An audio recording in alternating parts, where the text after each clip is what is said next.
Salut les étudiants chimistes, j'espère que vous allez bien. Aujourd'hui, je vous propose la correction d'une petite question ouverte de chimie organique, donc on n'a pas eu le temps de corriger en classe avec mes étudiants. Alors, elle est assez intéressante, j'ai surtout beaucoup insisté sur l'analyse de l'énoncé, parce qu'en fait, en général, c'est ça qui fait défaut. C'est-à-dire qu'évidemment, un étudiant qui a déjà vu la synthèse pourra trouver. Mais ce que je veux, et puis si vous ne l'avez pas vu, ça peut être compliqué, mais en fait, ce que je veux, c'est surtout vous donner les clés du raisonnement pour se sortir de ce genre de questions quand on n'a aucune idée de ce qui s'est passé. Voilà, donc écoutez, sans plus tarder, on va y aller, hein. Je vous rappelle simplement que c'est comme d'habitude, visionner la correction sans avoir pris, je dirais, au moins 10-15 minutes pour le chercher, c'est un peu du gâchis parce qu'une fois que vous avez fait une fois cet exo, si vous le refaites plus tard, vous perdez un peu l'effet de surprise, quoi. Donc voilà. Voilà, sans plus attendre, on y va. Alors voilà comment se présente l'énoncé. On a une première molécule avec une réaction, on nous donne ici une structure donc là, on reconnaît le formaldéhyde normalement et la triéthylamine. On obtient le composé A. Et ensuite, il est traité en milieu acide à chaud et on obtient le composé B. Donc, la première partie de la question, on va devoir analyser la synthèse du composé A, proposer une équation de réaction et un mécanisme réactionnel.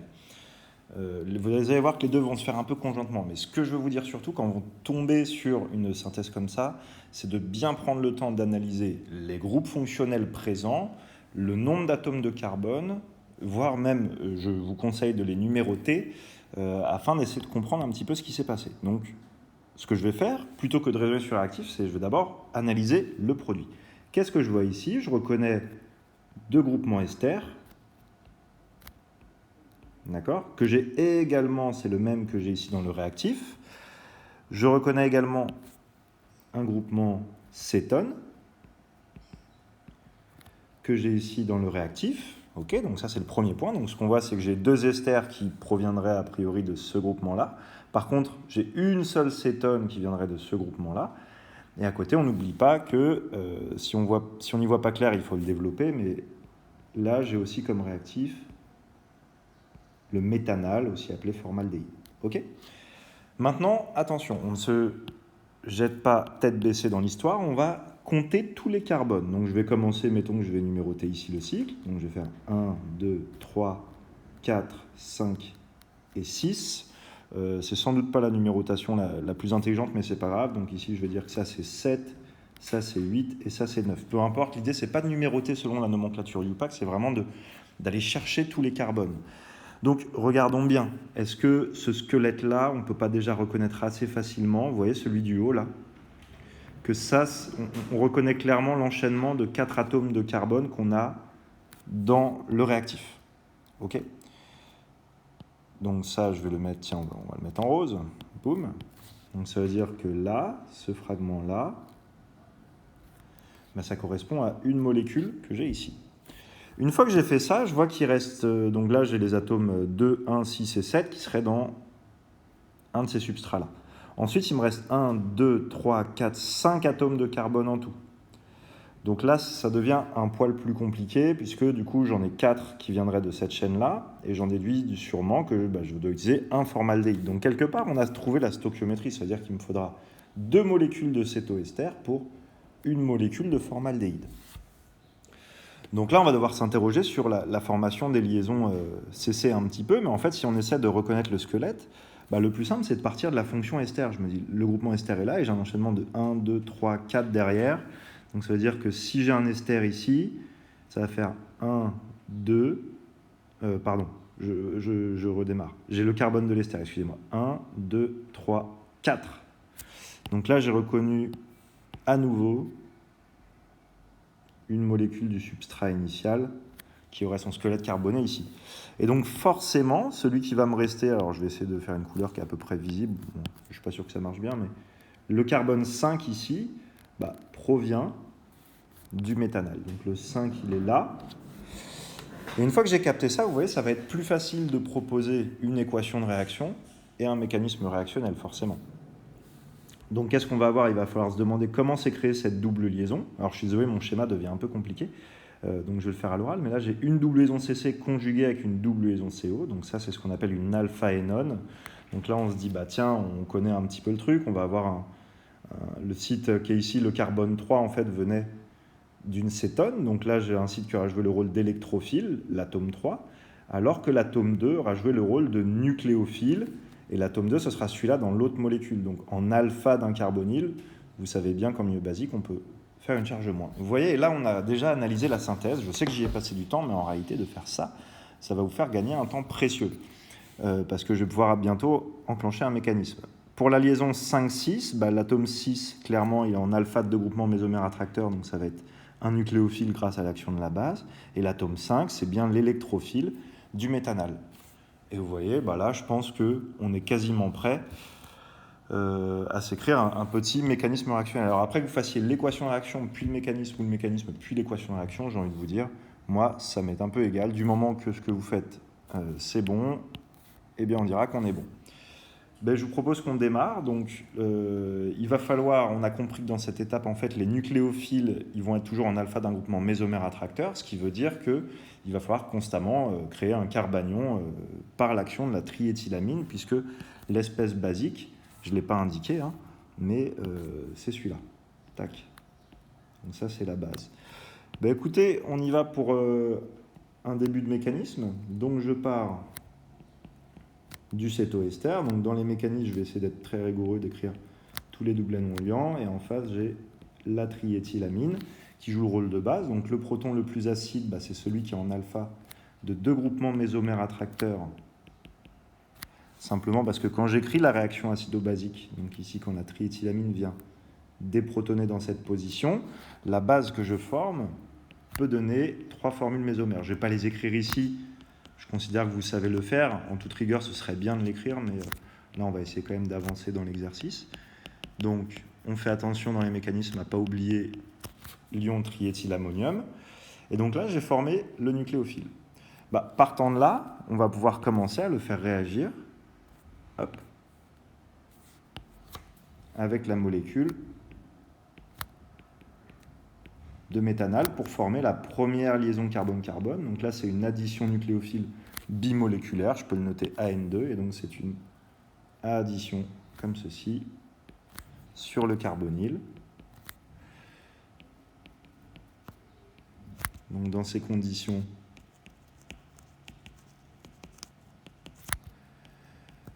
j'arrive à cette structure-là. Ok, donc partant de là, qu'est-ce qui va se passer? On voit bien que sur ce dernier carbone, donc je vous rappelle que par rapport à mon sujet, l'atome qui est ici, c'est le carbone numéro 5. Le carbone numéro 5, à la fin, il ne tient pas d'oxygène. Donc ça veut dire que lui, quelque part, il va réagir à nouveau avec une autre molécule à un moment. Donc on peut très bien comprendre en fait qu'il finira par partir et on peut d'ores et déjà le reprotoner, typiquement avec le triéthylammonium qu'on avait formé juste avant par réaction acido-basique. Ok.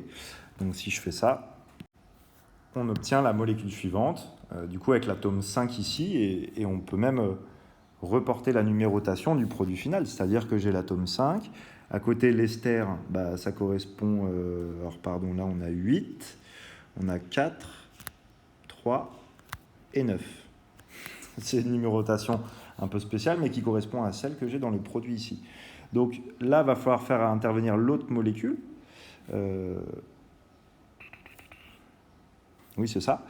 Qui va venir également créer une liaison carbone-carbone avec le composé 5.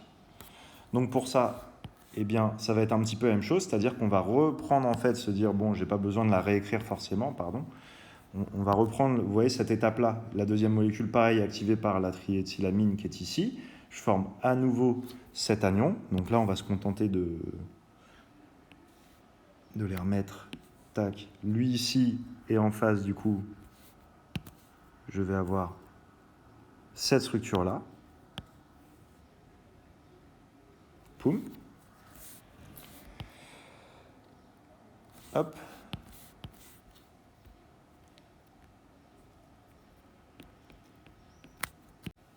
Et là, on peut raisonnablement proposer une substitution nucléophile.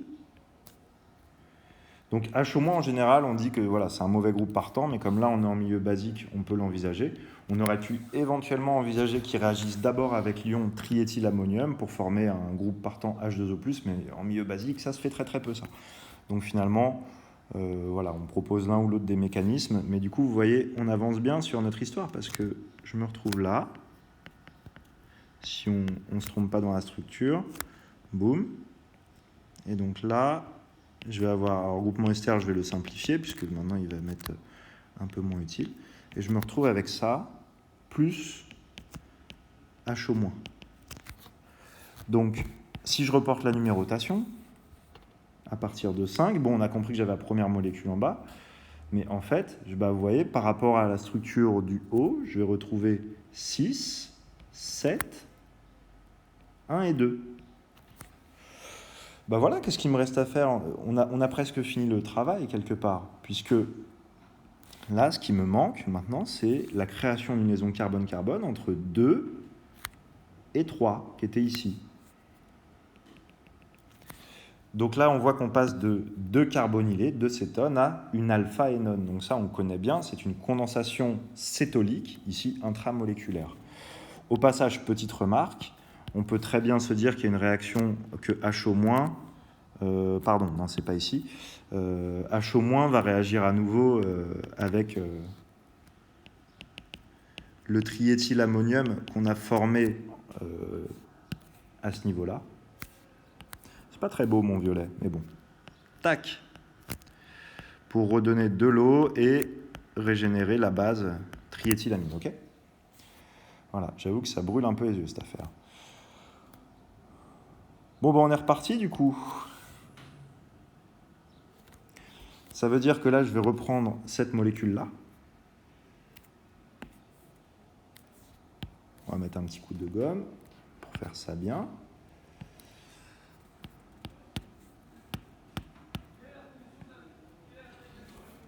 Hop. L'appli, elle bug un peu. J'ai la triéthylamine. Et donc, pour venir former le nucléophile, il faut déprotoner le H en alpha dans cette position-là, du carbone 2. Donc, on y va. On a d'abord une réaction acido-basique,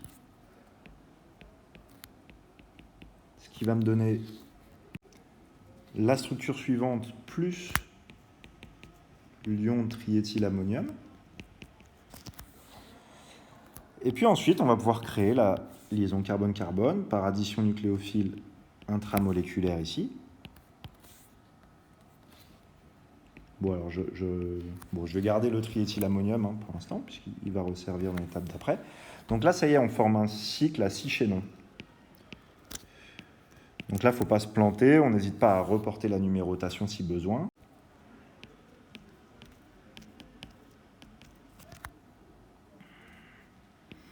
Donc voilà, ça nous donne ça. Et puis là, j'ai un ester ici et l'autre qui est là. Et je vais reporter, je vais avoir besoin du triéthylammonium pour la réaction acide-base qui vient juste après. Ok, donc pour ça, il faut que je représente la liaison NH.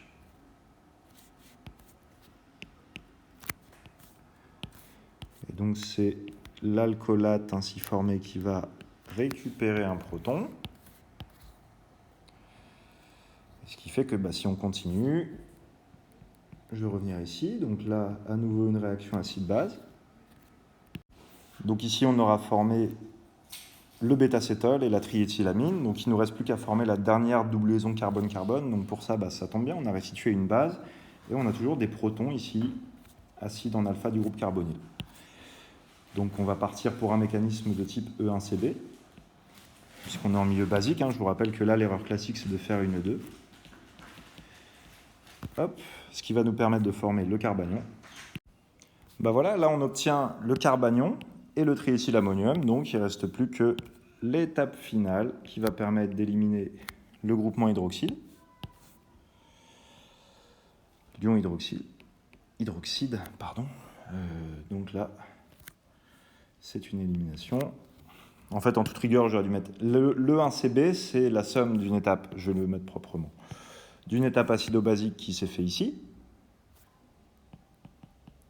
et de l'élimination qui se fait derrière. Donc techniquement, c'est celle-ci qui donne le nom 1, puisque là, c'est un ordre 1. Bref, je ne rentre pas trop dans le détail de ça, et donc là, j'obtiens bien la structure souhaitée. Donc le composé A. Tac. Avec l'ester ici. Donc là, j'ai la molécule A. Plus HO-. Et puis, j'ai toujours J'ai toujours le triéthylammonium. Donc bah, ces deux-là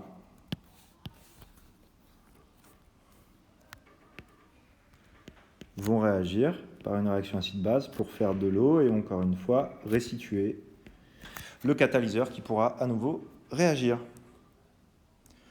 Voilà pour ce joli mécanisme. Bon, j'espère que c'est assez clair et que vous voyez bien un petit peu comment on s'en sort. Après, s'il y a des inversions à certaines étapes, c'est pas très grave. Moi, dans la logique, j'ai commencé par activer la nucléophilie sur le carbone en alpha de 2 mésomères attracteurs ici et non pas un seul mésomère attracteur car c'est plus favorable. Donc c'était logique de le faire dans ce sens-là. Maintenant, si vous avez inversé quelques étapes, il n'y a pas forcément mort d'homme du moment où votre mécanisme est cohérent. Une fois qu'on est là, qu'est-ce qu'on voit pour l'équation de réaction? Parce qu'il va falloir que je l'écrive, cette équation de réaction. Ce qu'on voit, c'est qu'à chaque fois, la triéthylamine est restituée. Okay, donc finalement, on a 2 équivalents de cétoester pour un équivalent de méthanal. Donc pour l'équation de réaction, ça va être ça. Il faut bien prendre garde parce que les oxygènes, vous voyez, j'en ai 1, 2, 3 fois 2, 6 et un 7. Et dans la molécule finale, j'en ai 2, 4 et un 5. Donc on voit qu'en fait, à 2 moments, il y a perte d'un atome d'oxygène. Ça va être ici, sous forme d'une molécule d'eau, ici. Donc dans l'équation de réaction, comme ça doit être équilibré, je forme 2 molécules d'eau. Et la triéthylamine, bah, comme elle est régénérée à chaque fois, elle n'apparaît pas dans l'équation de réaction, donc c'est bien une base qui joue le rôle de catalyseur. Voilà, donc on y va. On peut maintenant écrire assez facilement l'équation de la réaction.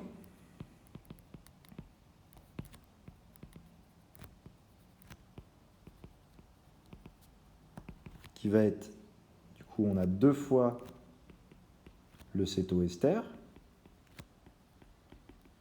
plus une fois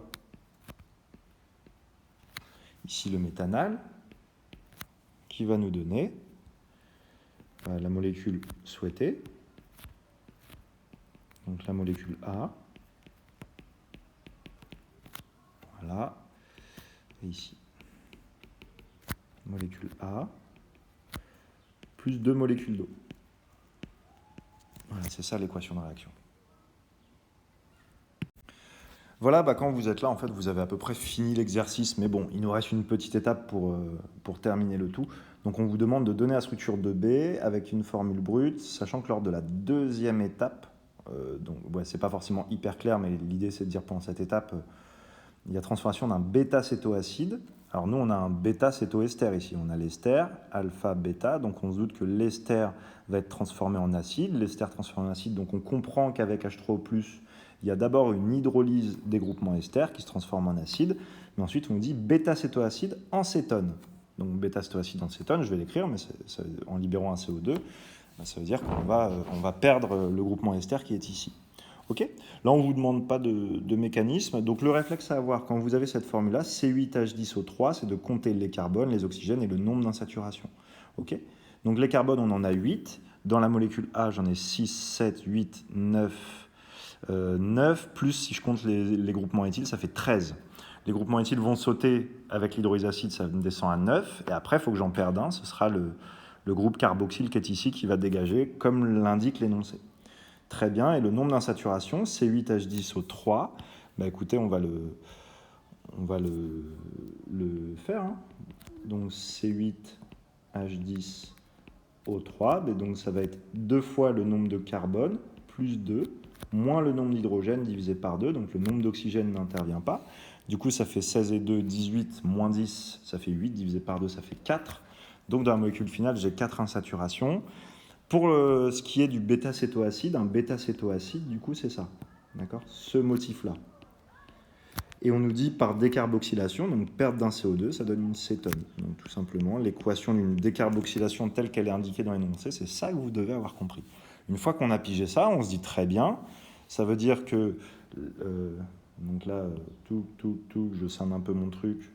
Mais ça veut dire que la molécule A, finalement, il y a d'abord une étape d'hydrolyse d'ester.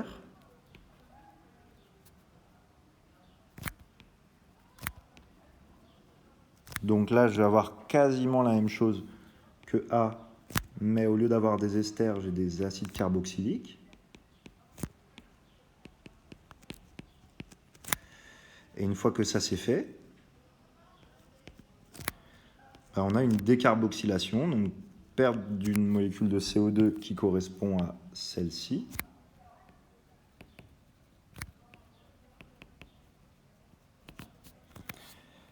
Et là, normalement, on arrive sur le composé B, qui doit avoir, espérons-le, le bon nombre d'insaturations, qui se présente comme ceci. Je vais même développer la double liaison. Voilà, donc ça, c'est le composé B. On peut vérifier, puisque les carbones, j'en ai 6 dans le cycle, plus 1 et 2, 8. 3 oxygènes, et les insaturations, j'ai 1, 2, 3 doubles liaisons, ainsi que ça fait 4. Donc on est bon, c'est bien le composé B. Voilà les chimistes, ouais, j'ai changé de salle entre-temps. J'espère que cette petite vidéo vous aura aidé. Si c'est le cas, pensez comme d'hab, mettez un pouce, un petit commentaire. Vous pouvez vous abonner à la chaîne. Et puis, si vous voulez plus de chimie, globalement, c'est mieux structuré sur mon site internet blablaro-chimie.fr. Vous avez tous les liens en description, comme d'hab. Travaillez bien, bon courage pour les examens et concours. Et on se dit à bientôt pour des nouveaux exos. Ciao!